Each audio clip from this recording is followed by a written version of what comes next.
Greetings,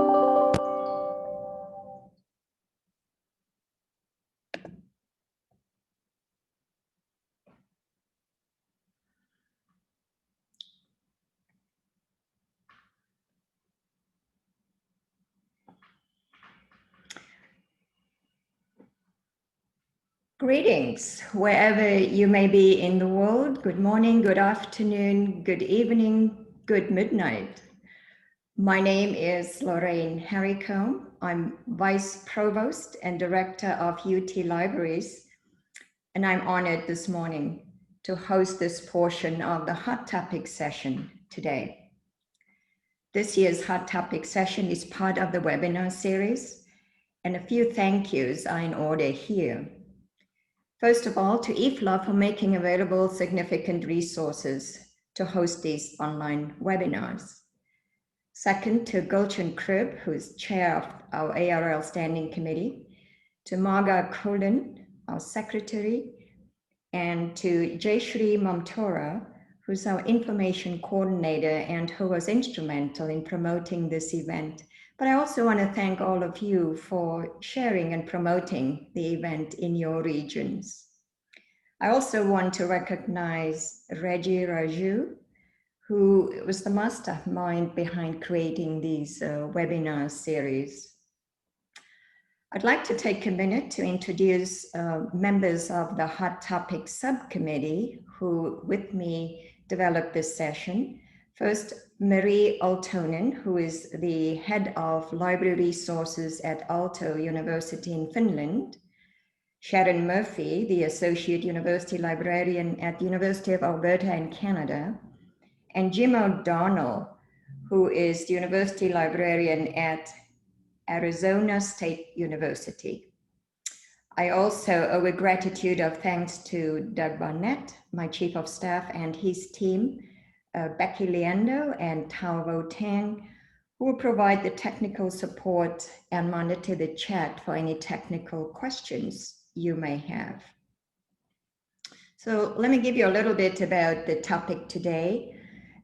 From Gutenberg to Google, libraries have constantly evolved to advance and respond to society's needs. Yet our fundamental purpose has remained the same, and that is to provide access to trustworthy, authoritative knowledge. And as such, libraries serve as sanctuaries for learning, as windows to the world, and as agents for change, catalysts, and as the intellectual lifeblood of the university.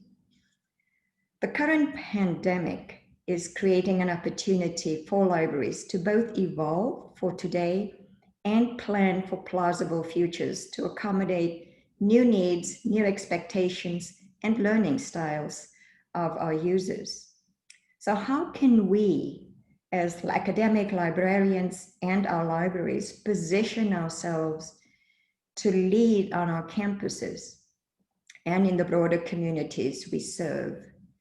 Today, we'll have 3 presenters, each speaking for about 10 to 15 minutes, and there will be a Q&A session following the 3 presentations.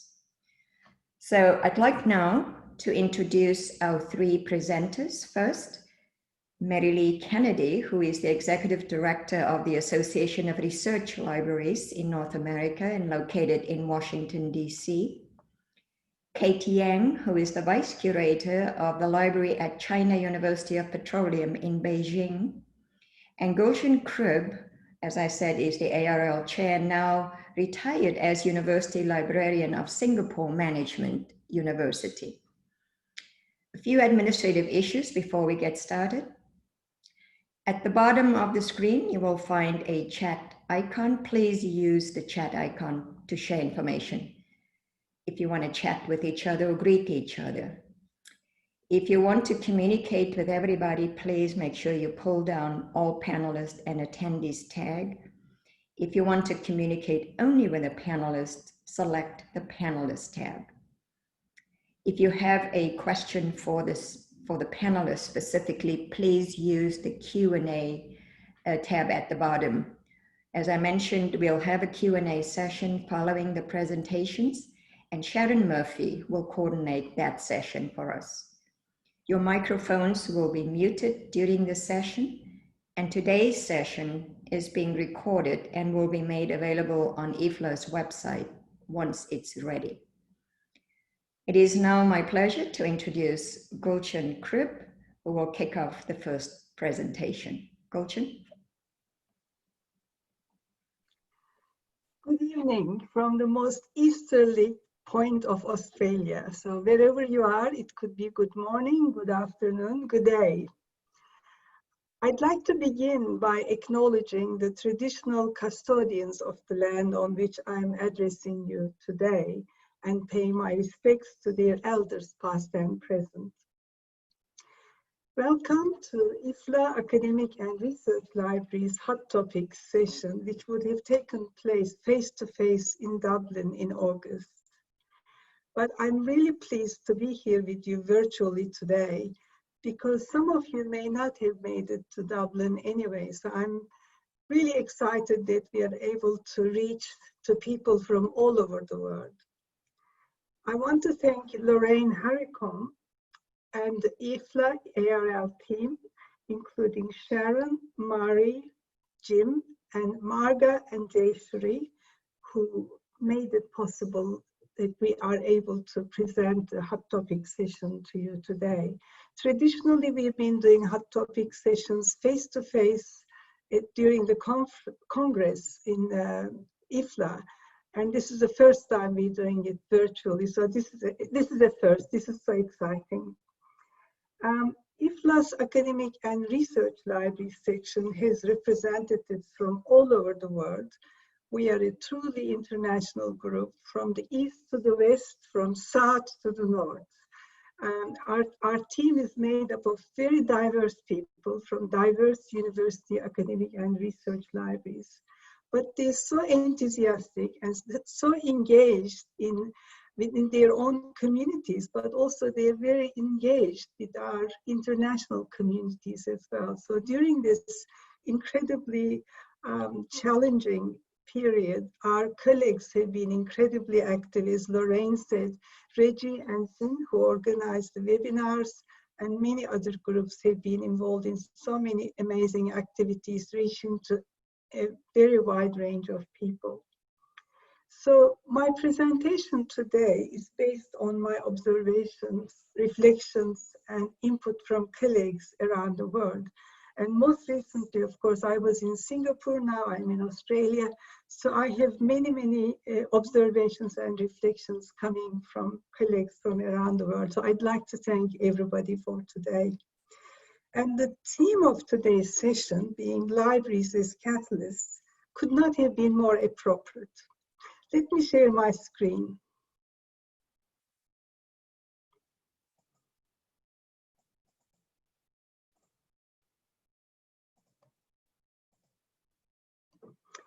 Okay, so I'd like to start by saying that what happened in the last 6 to 8 months?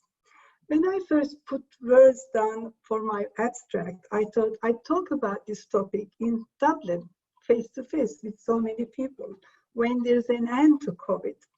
But I was still doubtful whether there would be a complete end. I'm not sure that there will be a complete end. I'm hoping that we can have the Hot Topic session next year in August in Rotterdam at the Congress. So the reflections and observations I have is that what kind of new reality, what kind of new normal we're going to have when and if this COVID pandemic is over? And what did we learn during this period that's going to help us going forward in terms of our planning? What kind of reflections do we have? How did we deal with the crisis? What could we have done better? Did we have the skills and competencies to deal with this crisis? So if we were to have another crisis like this or some other kind of crisis, what would we do differently? Would we be better prepared? But more than that, what is ahead of us? What kind of uncertainties and unknowns we have that we need to be prepared? I was delighted to hear Lorraine talk about the kinds of opportunities that libraries have been finding and learning during this period. I'm also pleased to say that IFLA, our global organization, acted so quickly, immediately after the crisis came about, and provided much guidance to our communities, our professional communities, in association with other professional organizations, and they have been incredibly proactive. Let me begin by sharing a quote from a librarian in the UK. I think this quote, for many librarians, closing down the building felt a bit like switching off life support, is very apt. It tells a lot about how many librarians around the world felt. And I know because I was in Singapore at the time, when we had to close the library, a lot of people just couldn't believe it. How could the library physically close? But it didn't take long. It took only like a week or so when people started adjusting. Amazingly, they were so ready to adapt, to change, and to do all sorts of new things. And rapid change is really not new for academic libraries. We've been changing over the last few decades, over the last few centuries so much that we know how to change, we know how to adapt. This is another feature, characteristic of our profession, that we are quite flexible and adaptable. And one of the most significant outcomes of this was the opportunity to demonstrate to our communities that the library is not just a physical building, which is something most of us have been striving to do for many years, because as we know, people in our communities often think that it's all about the physical building. So this crisis has had this silver lining, which is quite unexpected, that we're not just a physical building. In fact, the kinds of services that we have been preparing to provide for decades has been there. It's just that we just had to accelerate it and show it. So that was another opportunity. So it's natural and not surprising that my observation, and I think some of us already have talked about this, that almost all our colleagues around the world have been using the principle, our fundamental purpose, which is maximum access and minimum risk for our people, for our users. And this has always been in the foundation of whatever we're doing, whether it's our services, our collections, our spaces, and so on. It's really quite amazing that some of those digital services which we have been providing prior to the pandemic really took off. Some of those numbers I'm seeing have skyrocketed. For example, virtual chat services, virtual kiosks, consultations, and so on. But let me move on to the three fundamental dimensions of our profession, what we do in our libraries. This is very simplistic, of course, but I want to make a point about the resources. We all have got content or collections. We all have got the spaces, facilities, and the services. So these are the three dimensions. So during the pandemic, how did we fare? What kind of impact did the pandemic have on those three dimensions in terms of resourcing and support? Because to be able to provide the content, it has to be available 24/7, wherever you are. So what sort of impact was there?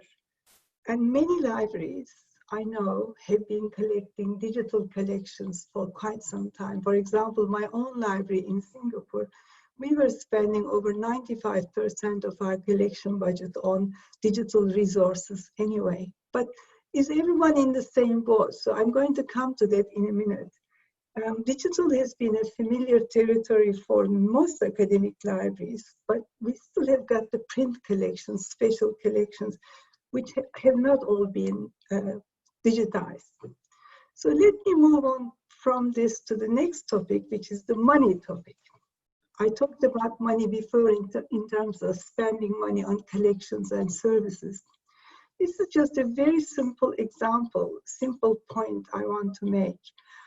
This is from a recent article from The Economist showing the number of international students enrolled in universities in Australia, UK, United States, and Canada. So during the pandemic, it became quite obvious that the numbers of international students have been declining in a huge rate. And the revenues that these universities have been collecting from international students, the income that's coming from the international students has had a huge drop, and it's got, of course, major funding implications for universities, which in turn will have implications for library budgets. So they're all connected, which is in turn going to have implications for collections, our staffing, and so on. So that's why I was connecting the money situation to what was happening. But that's enough for doom and gloom. Let's have a look at some opportunities that pandemic has created for libraries. And it's not all wine and roses, of course. I'm going to talk about challenges in a minute in the short time that we have. So some people refer to it as the silver linings of this pandemic. First of all, most of us have been able to move faster, pivoting to digital collections. More money has been spent on, if you have the money, of course, on digital collections. The other thing is that a lot of libraries have been so innovative in coming up with some self-service models for contactless services with users, for example, virtual kiosks and book lending and book borrowing stations, which is no contact and so on. The other silver lining that I'm hearing about is the interesting collaborations between faculty and librarians. During this working from home period, my librarian colleagues are telling me that it's been much easier collaborating and liaison with the faculty because they need the resources to be able to teach from home, and librarians have been incredibly resourceful and helpful in that. Another silver lining, again, I observed is the increasing recognition and inclusion of the library as a partner on campus during the crisis period, but also being a member of those groups to plan what is ahead, what's the new normal, what's going to happen. What about the issues? Well, we all know the issues. It's been very challenging. Lives have been lost, people have been ill, we've lost staff. The safety and risk for people have been major. The other side of it is that for decades, many libraries have been renovating, creating new buildings with open spaces, collaborative spaces, beautiful design buildings. But the reorganization of spaces during the pandemic and afterwards to create more hygienic spaces is hugely expensive. So that's another side. It's not only the cost, but the whole challenge of reorganizing spaces is big. My other point is the textbooks. In Australia, UK, Singapore, libraries normally collect physical copies of textbooks for students in multiple copies. Unfortunately, a lot of the textbooks are not available in electronic format. Even if they're hugely expensive, and usually the vendors sell them only to the students, not to libraries. So that has been a major issue during the pandemic. And I know that many of the library consortia are trying to influence the vendors to make these books available electronically. And we also know that a lot of students and faculty are missing the face-to-face teaching and face-to-face campus interaction. So I'd like to finish by sharing this quote with you, my favorite quote from David Lang's, that, you know, our profession has been around for a long time. We may not be the oldest profession, but we've been around a long time, and we have changed and evolved a lot over the millennia, 4 millennia, or the decades, and I'm sure that we will continue evolving, and it's contributing to the evolution of our profession in major ways. So let's reflect, review, regenerate ourselves for whatever the next stages will be. but there will be probably no going back to the old normal, old reality. I'd like to finish with asking you two questions. What were the silver linings or opportunities for your library, for you during this period? What did we learn in terms of going forward? Thank you very much.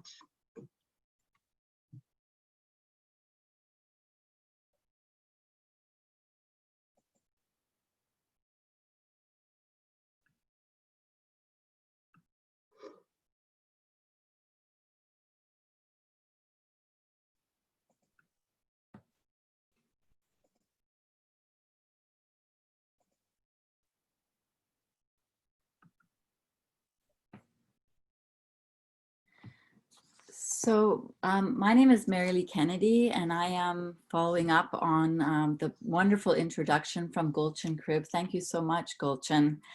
I'd also like to thank you, Lorraine Harrycombe and the Academic and Research Library section of IFLA for the opportunity to speak with you today. I work at another organization that's abbreviation is ARL, which is the Association of Research Libraries, which is a group of 124 member institutions from Canada and the United States. Our focus is on research library and archive leadership that advances the research and learning missions of the institutions that we belong to. Our specific focus is on those strategic issues that intersect with public policy, institutional policy and practice, and changes occurring in research and learning communities. So today I'm going to share my slides with you about 3 opportunities based on some research we did in the 2019 and into April of 2020. So I'm just going to get my slides up and we'll be ready.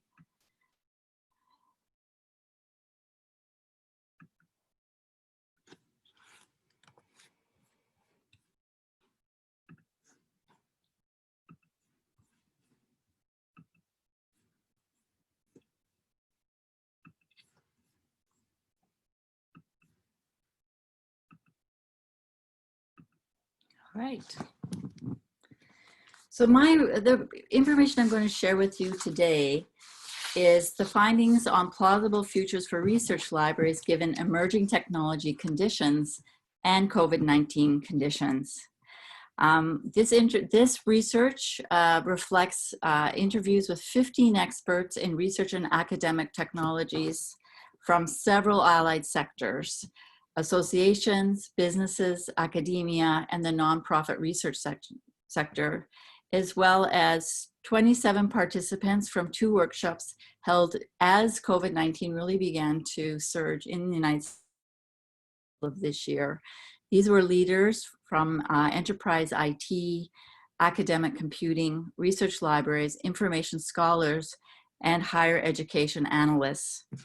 We've also been conducting landscape analysis of the adoption and of emerging technologies in research libraries, primarily in the United States and Canada, that we've been publishing throughout 2020 with a few more chapters to go. And I invite you to go and look at all these reports on our website. For the purposes of our conversation today, we're using the term emerging technologies to refer to technologies that are currently developing, or they may be technologies that we believe will be available for use within the next 5 to 10 years. Typically, this term is reserved for technologies that will have create a significant social or economic effects.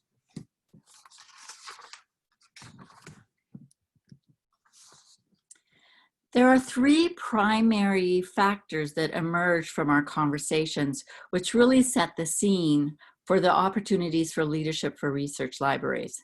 These factors permeated all our conversations to date. The first is that the future is centered on data and the widespread adoption of data science techniques. This does not only apply to large data sets, but it can apply to small and medium-sized data sets as well. For research libraries and research enterprise, the name of the game is scale. Research is becoming more and more interdisciplinary and requires working collaboratively on complex problems. This is even more evident within the digital environment that we're working today. Therefore, it requires interdependence not only to make it easier to share knowledge, but also for financial sustainability. For the research community, research and learning community, the primary drivers of what they choose to do in terms of research are related to the research incentives they receive, the need for research continuity, particularly in this context, learning outcomes, finances and the sources of funding and the guidance they get regarding grants, the skills that are needed to conduct that research. And for libraries, where they see a huge opportunity for leadership is in the equitable access, ethics, and privacy related to the use of those emerging technologies. So in this brief 12 to 15 minutes, I'm sharing 3 specific opportunities to lead, as expressed by those we spoke with. There are leadership opportunities for research libraries as leaders in testing the barriers to open data and scholarship. There's an opportunity for research libraries as leaders regarding ethical access and financial implications of emerging technologies. And there are real opportunities for research libraries as leaders who are connectors, who have shared spaces, whether they're virtual or physical, which will become even more important with the collaborative and collective approaches to the uses of emerging technologies in research and learning. And so for the next few slides, I'm going to unpack each of these and describe a little more for your information. Let's talk a little bit first about leaders, particularly in open data. The vast majority of those interviewed stated that data is the key form of information in scholarship today, whether it is small data sets or very large data sets. Those we interviewed think that research libraries have a real opportunity in adopting, advocating for, and educating on fair data, particularly making it easy or easier to adopt fair data principles in practice. They saw research libraries as being able to shape and influence the design of data repositories and related practices. For example, think about one idea might be applying similar principles to Plan S, but to data repositories. They also realized and flagged that libraries are seen as rich collections of data in the form of our collections, and that we have an opportunity to really create computation-ready collections from local materials and collect new forms of data that are machine readable, and particularly to make these open. And I would add that given the renewed understanding of the value of research libraries and open data, particularly with the significant human impact that has been evidenced by sharing data during this pandemic, we have an even greater opportunity to accelerate digital sharing and related policies and practices. The second area I want to focus on today with you is the opportunity for research libraries in ethical, privacy, and financial implications. Research libraries are seen as leaders that convene, inform, shape, and influence the ethics, standards, and practices, particularly around how the data is used and who has rights to that data and for how long. We also have the opportunity and are seen as leaders of shaping and influencing the understanding and adoption of privacy policies and practices. There is a real opportunity for research libraries, particularly now with our significant dependence on technology to provide access to information, to empower our communities to understand the nuances of the privacy, including making legal terms, describing them in plain language, creating ways for them to be aware of the choices they can make and the implications of those choices, and to shape and influence public policy around these emerging technologies. We also have an opportunity, and I would say even a responsibility, to identify and model the financial, including the licensing context, the ethical and privacy trade-offs, real trade-offs that need to be made related to emerging technologies. We need to shed a light on the financial implications. For example, in terms of long-term access to information and preservation of that information, particularly related to these emergent technologies themselves.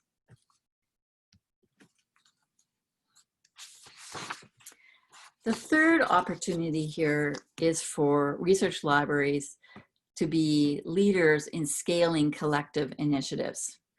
Research libraries were perceived as the knowledge stewards, very strongly perceived as the knowledge stewards. We are expected to work at scale to ensure sustainability of knowledge over time, even if it means redefining our economic and organizational models.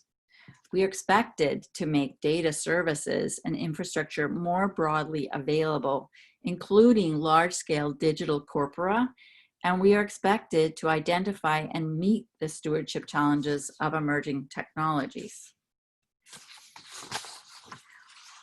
This is difficult because we know that there will not be an off-the-shelf emerging technology application. And so we need to participate in the development and application of these emerging technologies through pilots, prototypes, collective initiatives. This means we are required to develop the expertise to do that or to seek it out. The experts we interviewed noted, however, that we need to level up, meaning gain more skills in data science, bibliometrics, open science tools, and other ways to advance the scholar's work, recognizing that we are already very strong in several of these areas.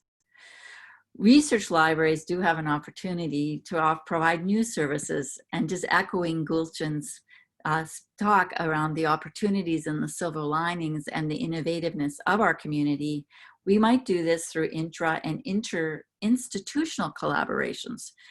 The types of collaborations that our interviewees and workshop participants suggested included, for example, machine delegation of tasks like chatbots, machine-to-machine services, large data sets, teaching new technologies and data sciences. So accelerating the work that we're already doing in many cases. In conclusion, there are 3 tangible leadership opportunities for us, and I believe these opportunities are even more possible given the COVID-19 situation. First, we can leadership in open data and open scholarship, leadership in ethical, privacy, and financial implications of emerging technologies, leadership in collective initiatives that scale, given that we are expert in connecting and networking. To achieve any one or all of these, we will need to engage deeply with stakeholders, develop evidence-based conditions and positions, invest strategically in the creation and support of critical infrastructure, take this historical moment to assess and design the research library organization that will best meet this rapidly evolving future. Thank you very much. And now I will hand it over to Kate.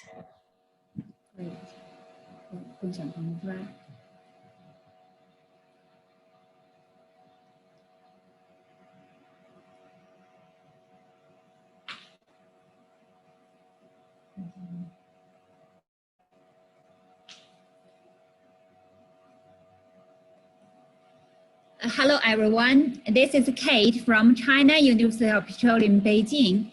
And my topic today is Catalysts of Innovation, Intellectual Property Information Services in Chinese University Libraries.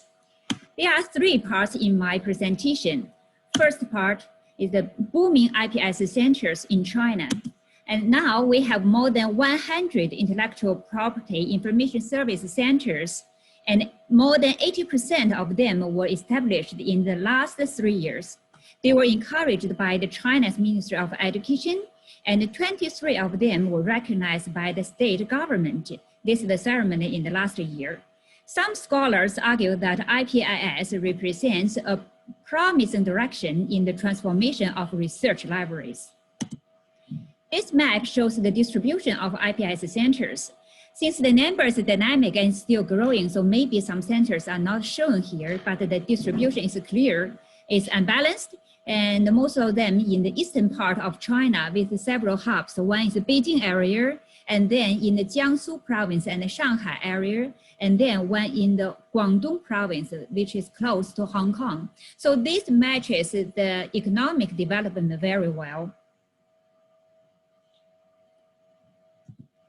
And the big picture behind this booming phenomena is the patent application trend. You know, patent is the most common type of intellectual property. So in this presentation, we'll talk about patent a lot. And this picture shows that China's patent application has surpassed all the other countries, not just surpassed them, even more than all the other countries combined together. So this provides two privileges of the IPIS. One is that, you know, the demand for the patent information service is very high, increasing, and the market is emerging.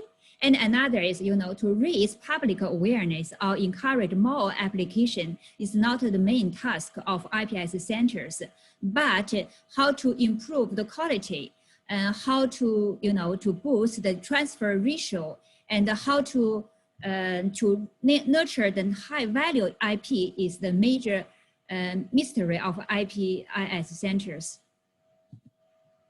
And why such rapid growth? You know, it's encouraged by the government, by the policies, especially the last one, December 2017, issued by MOE and IPO, Intellectual Property Office. This bylaw clearly directs the IPIS centers established at university libraries. So after that, a big wave of establishment followed. And the current situation is booming, but still far from mature. I list some distinctive practice here, and they are done by the famous universities: Shanghai Maritime University, Tongji University, Fuzhou University, Huazhong Keji, Huazhong University of Technology and Science, and Nanjing Tech, Nanjing Gongye. And we have IPIS Center Association located in the Tongji University. And some of my colleagues are here in this meeting. Welcome you. And in the Jiangsu province and the Guangdong province, they have special projects to help university libraries to enhance the service competence or to build the data dissemination and utilization base. Well, this is Chinese story, and then let's have some international comparison as the global benchmark. As you know, the patent information is very valuable. Effective dissemination and utilization of patent information can reduce research costs and time dramatically. So in many countries, they have national network. For example, in US, there are 83 patent and trademark resource centers. All in the libraries. And in the university libraries and the public libraries, the service contents is the same. So the university libraries have no obvious advantage in this field.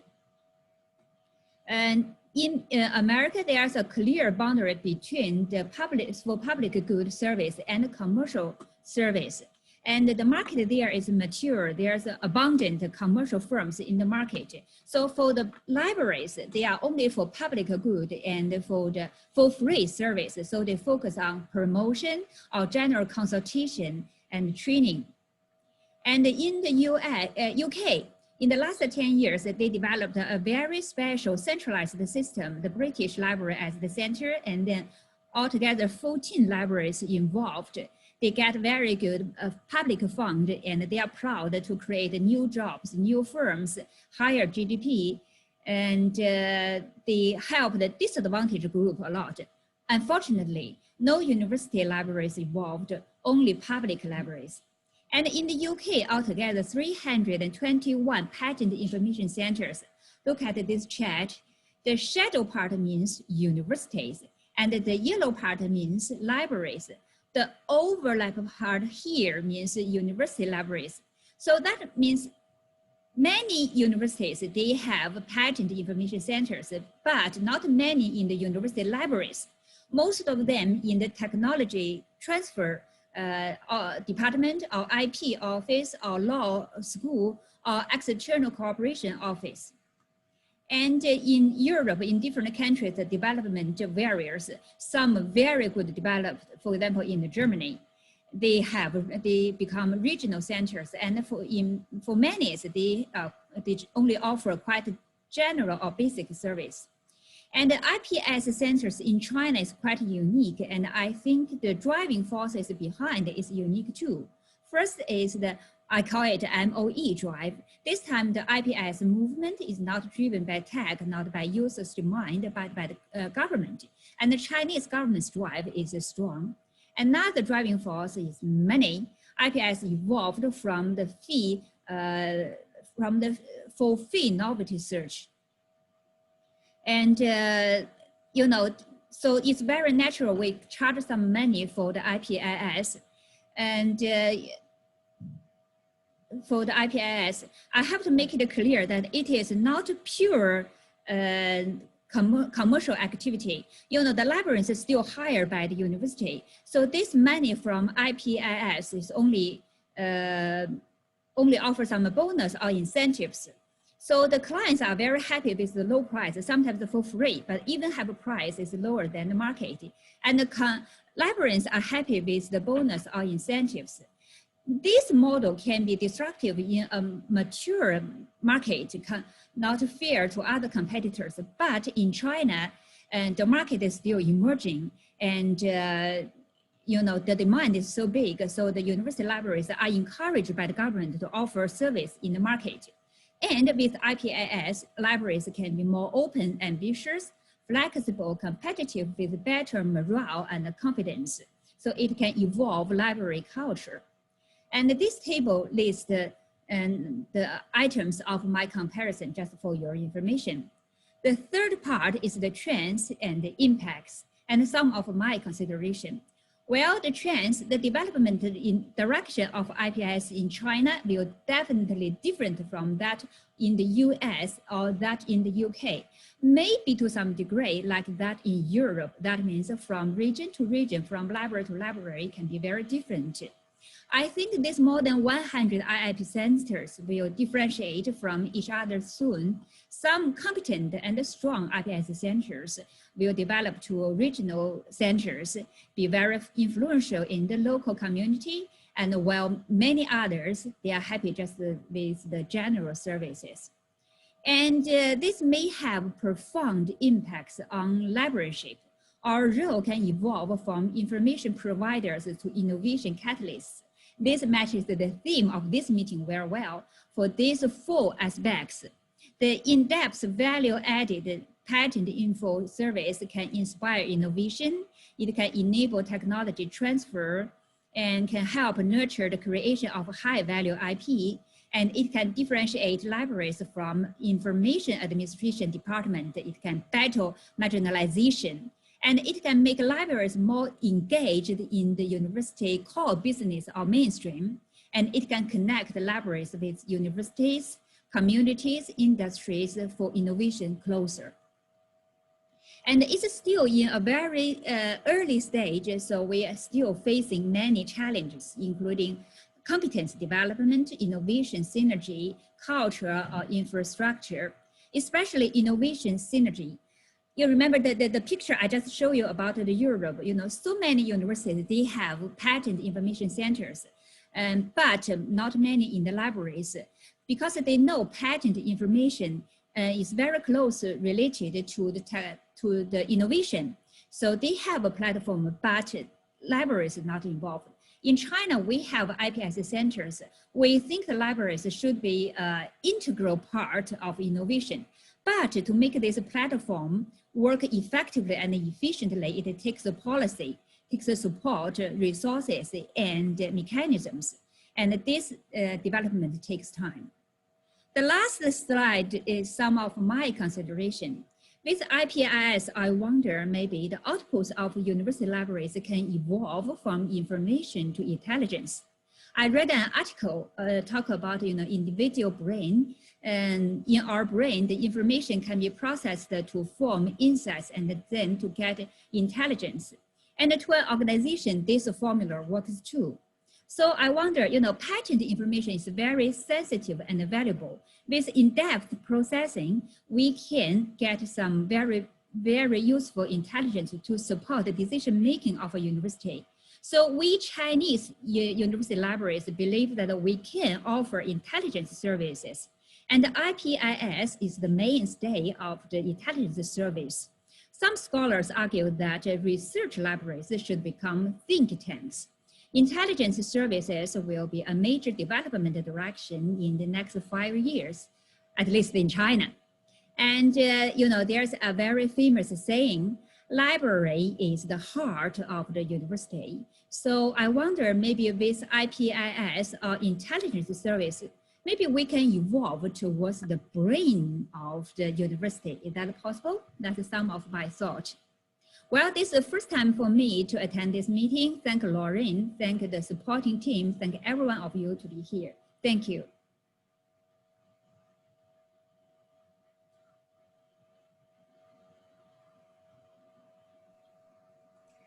Well, hello everyone. My name is Sharon Murphy, and I'm going to facilitate the question and answer part of our session this morning. Please do use that Q&A tab that you see at the bottom of your screen to enter questions that you have. I'm going to get the ball rolling with a few questions that have crossed my mind as I've been listening to our speakers, and thank you so much to each one of you.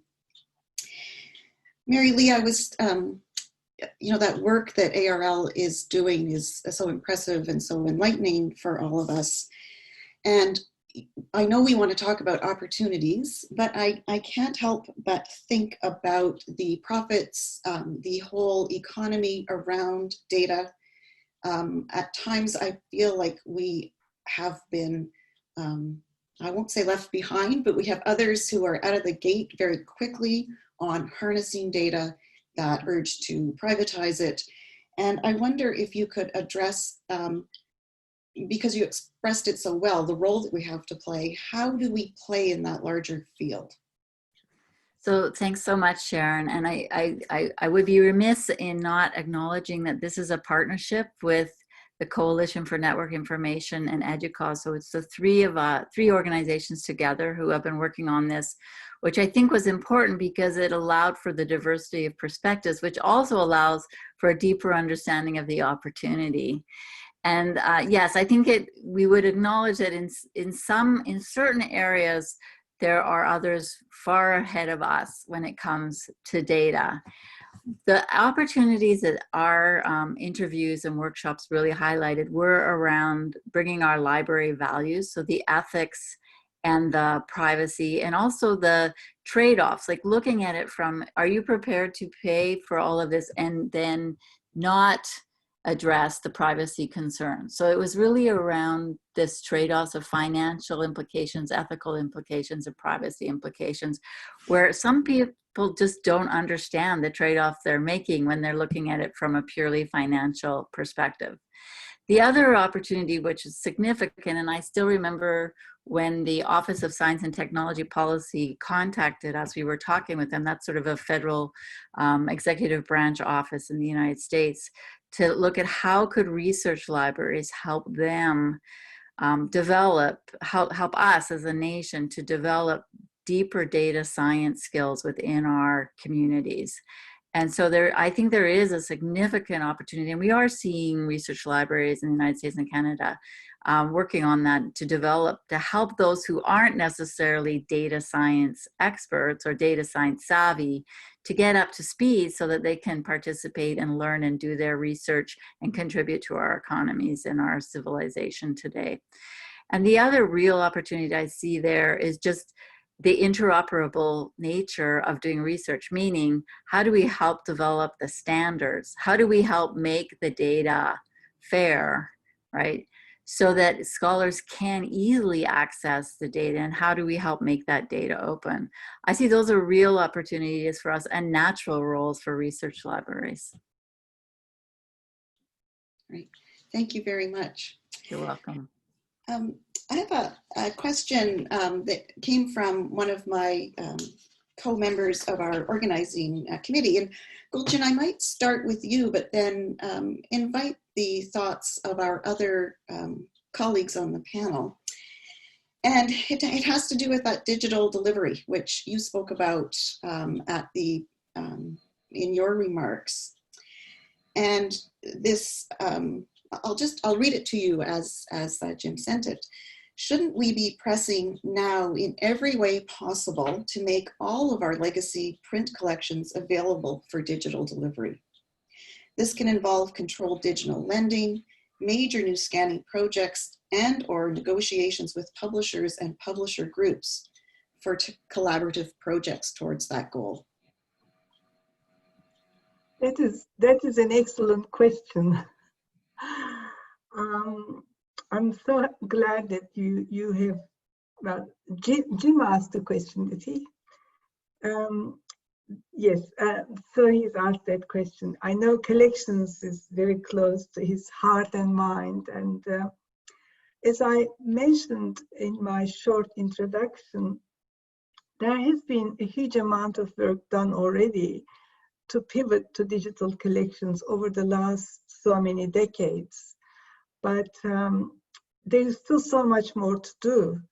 And digitizing of collections, our print collections, is not a small task, as we all know.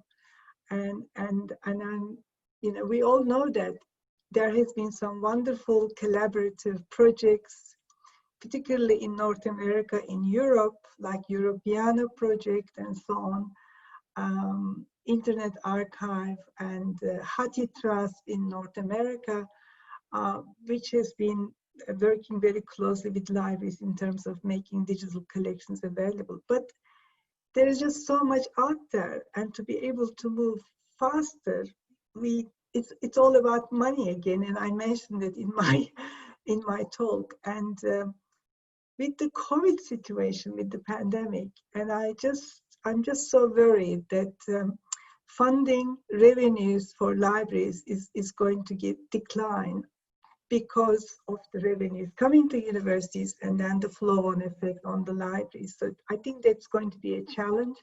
But I know that our profession is so resilient, so flexible and adaptable and innovative that there will be many more opportunities. That's another silver lining for collaboration amongst universities to continue digitizing the collections and moving the legacy collections to the digital environment. But we're going to have the issues, as always, the whole ethical, privacy, copyright, legal implications, which Marianne also mentioned. And I really like the expression Marianne used in terms of interoperable nature of research, and how do we make sure that the data or digital collections are accessible, because some collections have been digitized in the past and they are really not accessible, or they are not in, you know, in such a format that they can be accessible. I'm not sure if I've answered the question, but Marianne might want to add something else. So I think I would agree with Kulchan that we're dealing with a challenging economic context right now. So I think that is a reality for all of us. However, I'm generally an optimistic person. So I feel that there are also opportunities. So for example, I'll give you one. I don't know. I don't understand everyone's context on the call, so I have to be very clear about that. But there are generous funding and grant agencies that, if we could actually begin to look at sustainable solutions for networks where we really rethink our models, there could be opportunities. So for example, just recently between the UK and the United States, there was a joint grant by the humanities funders, and they were looking for cultural institutions that were going to be looking at how to develop better digital scholarship skills given the digital nature of research these days. That was an opportunity for many organizations to figure out how they would collaboratively try to develop a sustainable skills development solution in their countries. And there could be many other opportunities that we could look at. I think the lens that we have to look at, and I'm sure we all do this, is to really look at where is a scholar's energy, which is why I wanted to share the slide on what are the drivers, what's guiding where researchers look to do their research. And so I think there's an opportunity to think about things like many researchers are highly dependent on grant funding. So how do we understand how we might play a role in helping them do their research and become part of their grant funding as well? So there are, I'm sure, many other opportunities, but these are some that come to mind. Thank you, Mary Lee. And Gulchan, I have a related question from one of our participants in our webinar. And it follows very well on what we've just been talking about. I would like to know, how can a university library in India collaborate with libraries of developed nations during the pandemic, as we are finding it difficult to afford the changes for being digital? Yes, that's a difficult one. There are many challenges in terms of helping other libraries around the world, but the silver lining is that a lot of effort has been put in the collaboration amongst libraries internationally. For example, IFLA has done quite a lot of work in bringing libraries together around the world to collaborate. For example, the recent initiative for document delivery interlibrary loan, which was initiated by the document delivery section of IFLA, brought a lot of the required collections to those libraries who just didn't have that access. But in terms of digitization, I think IFLA can play a role in getting to know which libraries are interested in collaborating in digitizing collections. If some of those Indian libraries have got special collections that will be of interest to libraries in developed nations, they can work together to apply for funds that Mary Lee is talking about. There is philanthropic funds available. It's not easy to get, but people can work together to apply for grants to the collaborative projects. I'm not sure if anybody else wants to add to that.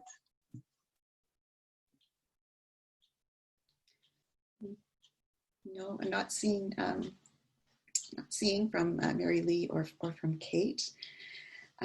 So thank you very much for that question. Oh, Kate, please. No, I have okay. All right. nothing to add. Well, Kate, while I have you, I was very interested in your description of the IPIS centers, and certainly partnering in research and innovation is something I think of interest right across academic libraries. And a couple of points of interest. I'm very interested in what you are doing to build up the skills and knowledge so that libraries can indeed become centers to work in intellectual property and patents. I wonder what approach, are you taking a national approach with libraries, or is it something that within each institution you are trying to develop? You mean, sorry, could you repeat that? You mean across the country we have this network or within the campus? I'm thinking about the skills that individuals need to develop in order to deliver those services. Okay, yeah. And we call them patent librarians, and they need to be very professional. And this is the bottleneck of the future development. So it's very good question. And we have several approaches to do it. For example, we have trainings organized by the province and by the state government and by the associations. And, you know, there's some competition among the libraries. So many libraries, they are willing to invest for the, you know, to the competence development, for example, to buy the resources, to buy the analysis, you know, analytical tools, and to develop the, but, you know, it takes experiences. So it takes time. But I think, you know, now it's booming, and they have some competitions, and they have, you know, very strong support. So I think some competent libraries, they can develop this competence quite fast. Thank you. And Kate, while I have you, we have one question from our panelists that I will answer, that I will put for I think a fairly quick response. Do you see any disadvantages in the development of these patent services in China by the fact that they are being sponsored by government? You've talked about the advantages and opportunities. Are there any challenges on that?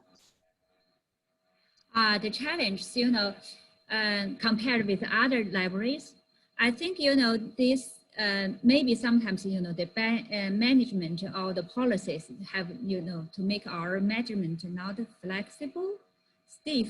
Sometimes we complain that the, you know, it's a stiff management and a lot of policies, a lot of regulations, and a lot of, you know, regulations from every aspect. But I think it's a shared problem, not just in China. We often, you know, this complaint can make us, you know, try to negotiate and get better policies. So generally, it's fine, you know. And compared with other libraries, you know, the cost cutting, no, not cost, sorry, budget cutting here is not so serious. And so we think we can make do, no problem. Yeah, fine. Great, thank you. And I'm going to take one final question, and it's a follow-up. Wanting to know what are some of the specific projects that IFLA is funding, and this is with respect to helping with digitization and digital initiatives. And I think Gulcin, you were going to take that. Sure. I saw the question, and I wanted to respond to it live rather than in writing, because IFLA doesn't need fund. I don't want this to be misunderstood. There's no funding from IFLA per se. What I was talking about is that there are sections within IFLA, for example, the interlibrary loan document delivery section, where people are working collaboratively to help each other with projects. So there's no funding. So by being involved in IFLA, I'm not sure if this person is involved in IFLA, you can actually become active in various sections, for example, interlibrary loan section or collections and acquisitions and so on, and get to know colleagues in different parts of the world and be involved in activities. So IFLA is a wonderful platform for international networking and finding opportunities with colleagues in other parts of the world. So, I mean, for example, today's webinar is a good example of that collaboration. And often colleagues in other libraries can answer questions, and we have, of course, discussion lists and social media and so on, in terms of matching people with others who may have the same kind of interest. But money doesn't come first until you have done a lot of homework and a lot of understanding who is interested in what projects. But I found that IFLA has created many opportunities for people around the world. And if you would like some more information, I suggest you look at the IFLA website and look what sections may be interested in your area. Thank you. Thank you, Gulcin. I think it is time for us to wrap up now. I want to acknowledge that Mary Lee did need to leave us a bit early, but it is really my great pleasure to thank Gulcin Cribb, Mary Lee Kennedy, and Kate Yang. You've shared your experiences, your reflections, your ideas with us. And I think you have indeed inspired, you've engaged, enabled, and connected us with each other as a wonderful continuity for us. On behalf of the organizing committee, I want to thank each one of you who has joined us today for listening, for your questions. I know these are conversations that will continue in different venues. This does bring us to a close. We will be sending out announcements when the recording is ready for you to share with your colleagues around the world. Thank you all again very much, each one of you, for the roles that you've played. Goodbye and take care, everyone. Thank you, Sharon.